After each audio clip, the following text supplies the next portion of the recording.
Capítulo 8. Cambia tus circunstancias, cambia de actitud. La ley del autosabotaje. Cada uno de nosotros tiene una forma particular de ver el mundo, de interpretar los acontecimientos y las acciones de quienes lo rodean.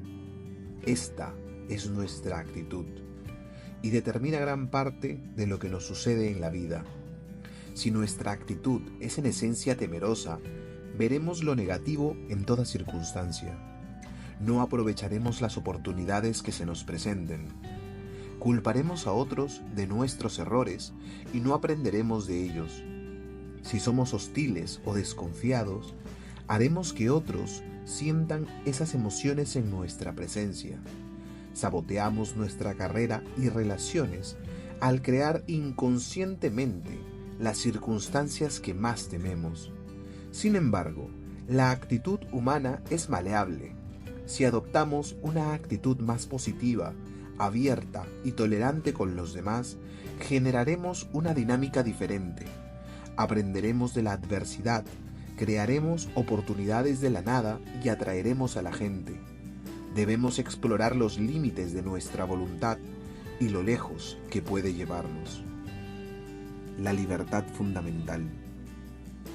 De niño, Anton Chejov, el futuro escritor célebre, enfrentaba cada mañana una sensación de temor. ¿Su padre volvería a golpearlo ese día o se libraría de algún modo? Sin previo aviso ni, en ocasiones, causa aparente, su padre, Pavel Yegorovich, lo golpeaba varias veces con una vara o látigo en el dorso de la mano. Lo que volvía esta experiencia doblemente confusa era que lo hacía sin aparente malicia o enojo. Le decía a Anton que lo hacía por amor, que era voluntad de Dios que se le golpeara para infundirle humildad. Así lo habían educado a él. Bastaba ver el buen hombre en que se había convertido. Al final de la paliza, el chico tenía que besar la mano del padre y pedirle perdón. Al menos no estaba solo en esa ordalía.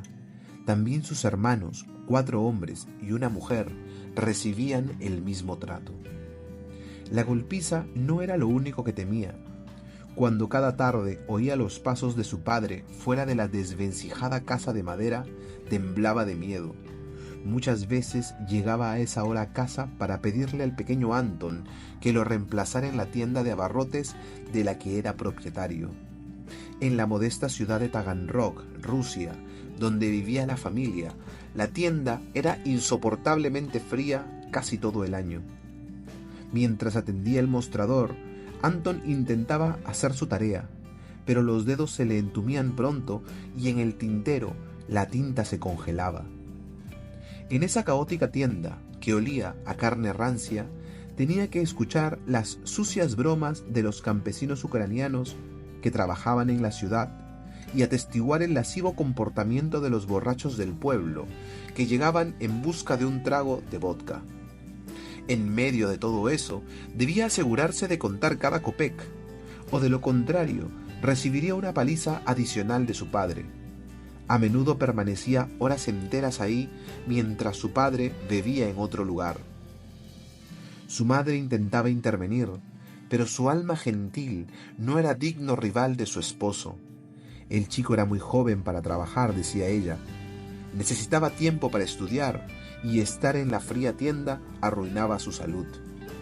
El padre trinaba en respuesta y decía que Anton era flojo y que solo por medio del trabajo pesado se volvería un ciudadano respetable. En presencia de su padre no había respiro. El domingo, único día en que la tienda cerraba, los despertaba a las 4 o 5 de la mañana para que ensayaran para el coro de la iglesia del cual era director. Una vez en casa, después de la ceremonia, tenían que repetirla, ritual tras ritual, y regresar después de la misa de mediodía. Cuando ésta terminaba, estaban demasiado cansados para jugar. En los momentos que tenían para sí, Anton vagaba por la ciudad. Taganrog era una ciudad desolada para crecer. Las fachadas de casi todas las casas estaban deterioradas o desmoronadas. como si fueran antiguas ruinas. Las calles no estaban pavimentadas. Cuando la nieve se derretía, había lodo por todas partes, y los enormes baches podían tragar a un niño hasta el cuello. No había alumbrado público. A los presos se les encargaba buscar perros callejeros y matarlos a golpes. Los únicos lugares tranquilos y seguros eran los cementerios, y a Anton los visitaba a menudo. En esos paseos se preguntaba acerca de sí mismo y el mundo. ¿Realmente era tan insignificante que merecía que su padre lo golpeara así a diario? Tal vez, pero este era una contradicción andante, flojo, borracho y deshonesto con sus clientes pese a su fervor religioso. Además, los ciudadanos de Taganrog eran igual de ridículos e hipócritas. Los veía en el cementerio, donde trataban de parecer piadosos en las ceremonias fúnebres, pero después murmuraban entre sí sobre los deliciosos pasteles que comerían más tarde en casa de la viuda, como si esa fuera la razón de su presencia ahí. Su único recurso ante el dolor y aburrimiento que sentía constantemente era reírse de todo. Fue así como se convirtió en el payaso de la familia. Imitaba a los personajes del pueblo e inventaba historias sobre su vida privada. Su humor era agresivo en ocasiones, hacía bromas crueles a otros niños del vecindario. Enviado al mercado por su madre, a menudo torturaba al pato o pollo vivo que llevaba a casa en un costal. Se volvió travieso y perezoso. En 1875, todo cambió para la familia Cheyov. Los dos hermanos mayores de Anton, Alexander y Nikolai, ya estaban hartos de su padre y decidieron mudarse a Moscú. Alexander para cursar una carrera universitaria y Nikolai para ser artista. Este rechazó a su autoridad e enfureció al padre, pero no pudo detenerlos. Casi al mismo tiempo, Pavel Yegorovich tuvo que enfrentar por fin su pésima administración de la tienda. Había acumulado deudas al paso de los años y ahora las cuentas tenían que pagarse. Ante el riesgo de insolvencia y casi sin duda de un periodo en prisión, huyó a Moscú una noche sin decirle nada a su esposa, con la intención de vivir con sus hijos. La madre se vio obligada a vender las pertenencias de la familia para pagar las deudas. Un huésped suyo ofreció ayudarla contra los acreedores, pero para su gran sorpresa, se sirvió de sus contactos en el tribunal para engañar a los Cheyov y sacarlos de su casa. Sin un solo centavo a su nombre, la madre tuvo que partir a Moscú con sus demás hijos. Anton fue el único que se quedó en Taganrog para terminar sus estudios y obtener su diploma. Se hizo cargo de vender las pertenencias restantes de la familia y envió el dinero a Moscú tan pronto como pudo. El antiguo huésped, ahora propietario de la casa, le permitió alojarse en un rincón de uno de los cuartos y así, a los 16 años, sin dinero propio y sin una familia que velara por él, Anton tuvo que valerse por sí mismo en Taganrog. Nunca antes había estado solo. Su familia había sido su vida entera. Para bien o para mal, era como si ahora no tuviera una base donde apoyarse. No tenía a quién recurrir en busca de ayuda. Culpó a su padre de su miserable destino de encontrarse atrapado en Taganrog. Un día se sentía furioso y amargado y deprimido al siguiente, pero pronto le quedó claro que no tenía tiempo para esos sentimientos, no tenía dinero ni recursos y debía sobrevivir de algún modo. Se empleó como tutor de tantas familias como le fuese posible. Cuando éstas salían de vacaciones, él solía pasar hambre durante días enteros. Su único saco estaba raído. No tenía zapatos para las intensas lluvias. Sentía vergüenza cuando entraba en casa de la gente, temblando y con los pies mojados. Sin embargo, al menos ahora era capaz de valerse por sí mismo. Decidió que sería médico. Poseía una mente científica y los médicos vivían bien. Tendría que estudiar mucho para ingresar a la escuela de medicina. Frecuentaba la biblioteca de la ciudad el único sitio donde podía trabajar en paz, y cuando empezó a curiosear en las secciones de literatura y filosofía, pronto sintió que su mente volaba más allá de Taganrog. Gracias a los libros, dejó de sentirse atrapado. De noche regresaba al rincón de su cuarto para escribir cuentos y dormir. Aunque no tenía privacidad, mantenía su esquina limpia y pulcra. Libros del habitual desorden del hogar de los Cheyov. Por fin comenzó a asentarse y nuevos pensamientos y emociones le acometieron. Ya no le temía el trabajo, le gustaba abstraerse en sus estudios y enseñar lo hacía sentirse orgulloso y honrado. Era capaz de cuidar de sí mismo. Llegaban cartas de su familia. Alexander despotricaba y se quejaba de que su padre hacía de nuevo infelices a todos. Mijail, el hermano menor, se sentía inútil y deprimido. Anton le contestó a Alexander que dejara de obsesionarse con su padre y cuidase de él mismo. A Mijail le escribió: ¿por qué te dices inútil e insignificante, hermanito? ¿Sabes dónde deberías estar consciente de tu escasa valía? Ante Dios, tal vez, pero no ante los hombres.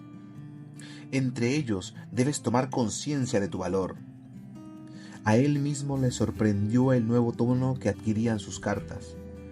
Un día en que vagaba por las calles de Taganrog, varios meses después de haber sido abandonado, repentinamente sintió que de su interior manaba una inmensa e irresistible empatía y amor por sus padres. ¿De dónde procedía? Nunca se había sentido así. En los días posteriores pensó mucho en su padre. ¿Él era en verdad el culpable de sus problemas? El padre de Pavel, Yegor Mikhailovich, había nacido siervo, y la servidumbre era una especie de esclavitud por contrato. Los Cheyov habían sido siervos durante varias generaciones. Yegor fue capaz al fin de comprar la libertad de su familia y colocó a sus 3 hijos en campos diferentes. Pavel fue designado el comerciante de la familia, pero no pudo hacerle frente. Tenía temperamento de artista. Podría haber sido un pintor o músico talentoso. Se sentía a disgusto con su destino, una tienda y 6 hijos. Su padre lo había golpeado, así que él golpeaba a sus hijos. Aunque ya no era siervo, aún se inclinaba y besaba la mano de todos los funcionarios y terratenientes locales. Seguía siendo un siervo en su corazón. Anton descubrió que sus hermanos y él habían caído en el mismo patrón. Se sentían amargados e inútiles y deseaban descargar su ira en otros. Ahora que estaba solo y se hacía responsable de sí mismo, Anton anhelaba ser libre en el verdadero sentido de la palabra. Quería liberarse del pasado, de su padre. Ahí, mientras caminaba por las calles de Taganrog, esas nuevas y repentinas emociones le dieron la respuesta. Al entender a su padre, pudo aceptarlo e incluso quererlo. No era un tirano imponente, sino un viejo desvalido. Con un poco de distancia, sintió compasión y perdonó sus golpizas. No se enredaría en los sentimientos negativos que su padre inspiraba, y al fin pudo valorar también a su bondadosa madre, y no la culparía por ser tan débil. Con su mente libre de rencor y los obsesivos pensamientos de su infancia perdida, fue como si le quitaran un gran peso de encima. Se juró dejar de reverenciar a la gente y disculparse con ella, dejar de quejarse y culpar y abandonar su desordenada vida, que le hacía perder mucho tiempo. La solución era trabajar y amar. Tendría que transmitir este mensaje a su familia y salvarla. Tendría que compartirlo con la humanidad por medio de sus cuentos y obras de teatro. En 1879 se mudó por fin a Moscú con su familia para asistir a la escuela de medicina, y lo que vio en esa ciudad lo desanimó. Los Cheyov y otros huéspedes se apinaban en una sola habitación en el sótano de una casa de alquiler en pleno distrito de prostitución. El cuarto tenía escasa ventilación y muy poca luz. Lo peor de todo era la moral del grupo. La madre soportaba apenas las constantes penurias económicas, y esa existencia subterránea. El padre bebía más que antes y tenía empleos esporádicos muy inferiores al de propietario de una tienda, y persistía en la costumbre de golpear a sus hijos. Los hermanos menores de Anton ya no iban a la escuela, la familia no podía costearla, y se sentían totalmente inútiles.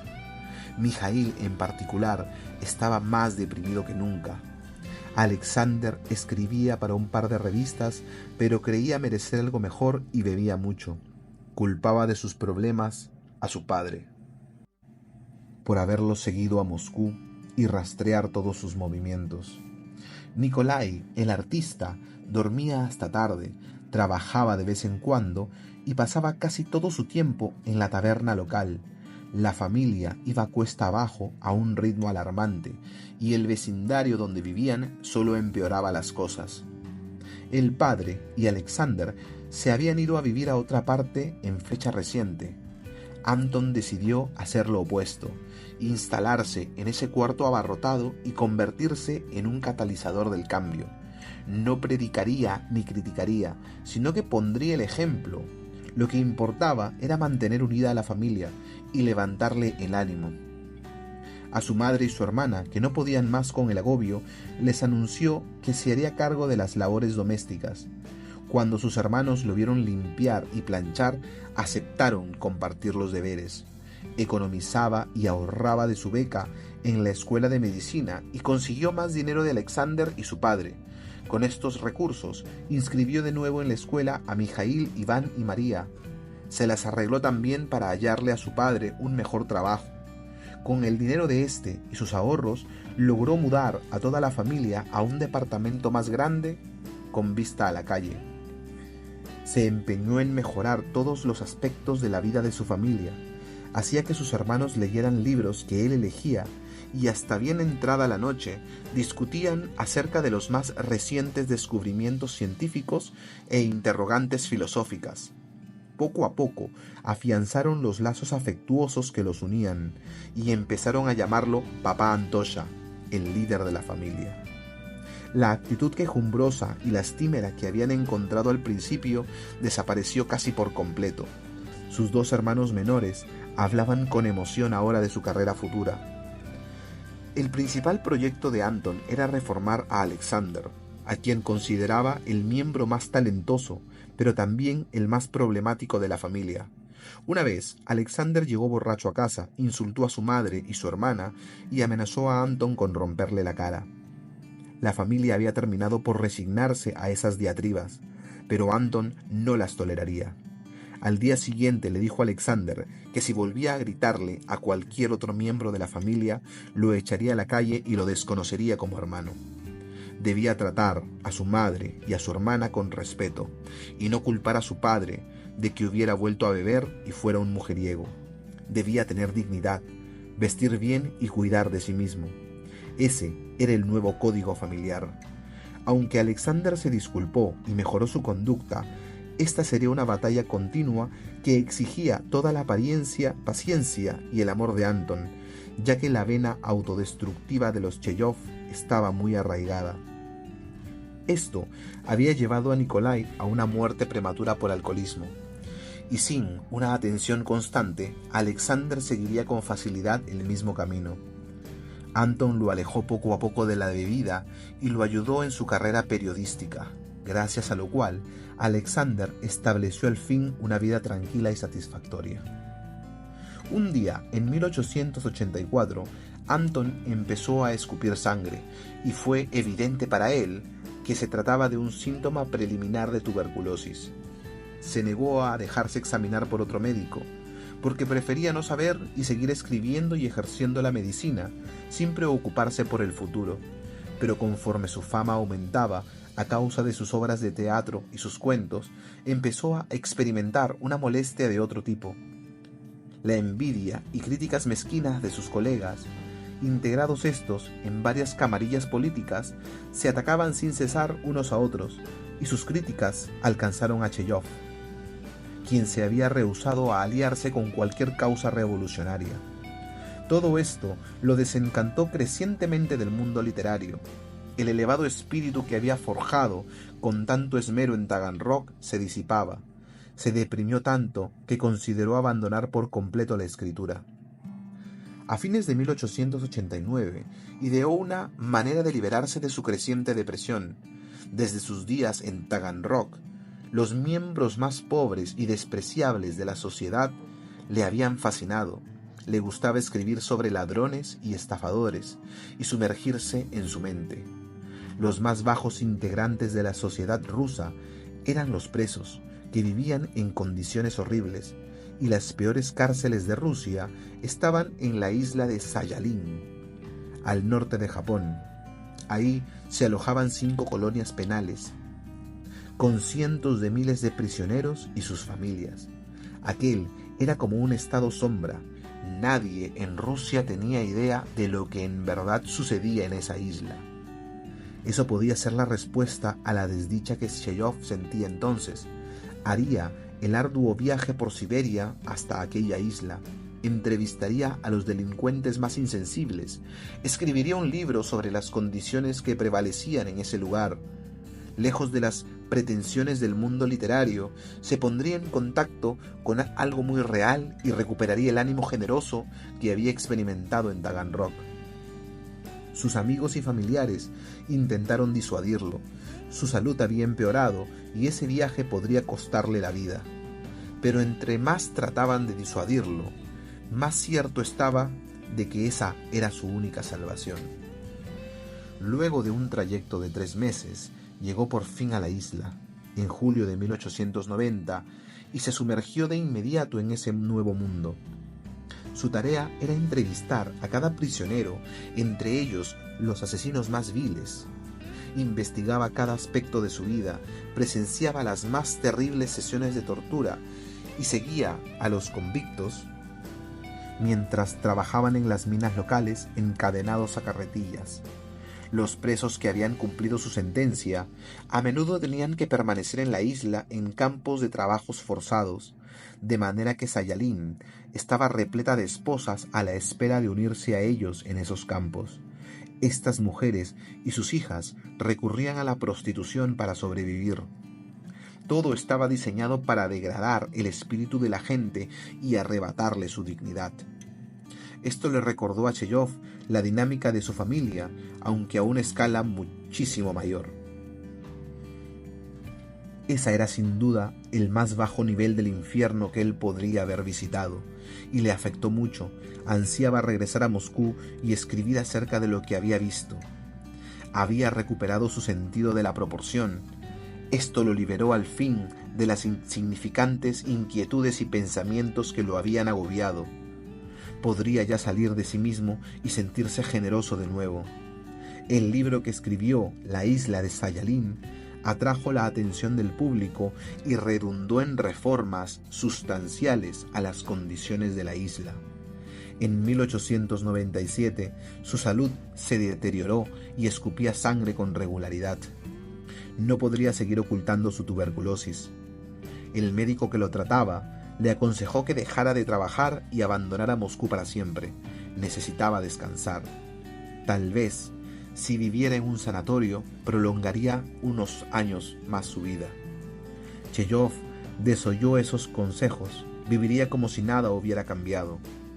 Un culto empezó a formarse a su alrededor, que incluía a artistas jóvenes y admiradores de sus obras de teatro, lo que hizo de él uno de los escritores más famosos de Rusia.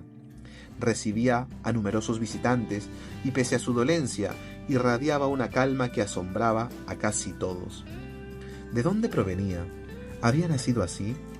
Parecía abstraerse por completo en las historias y los problemas que se le referían.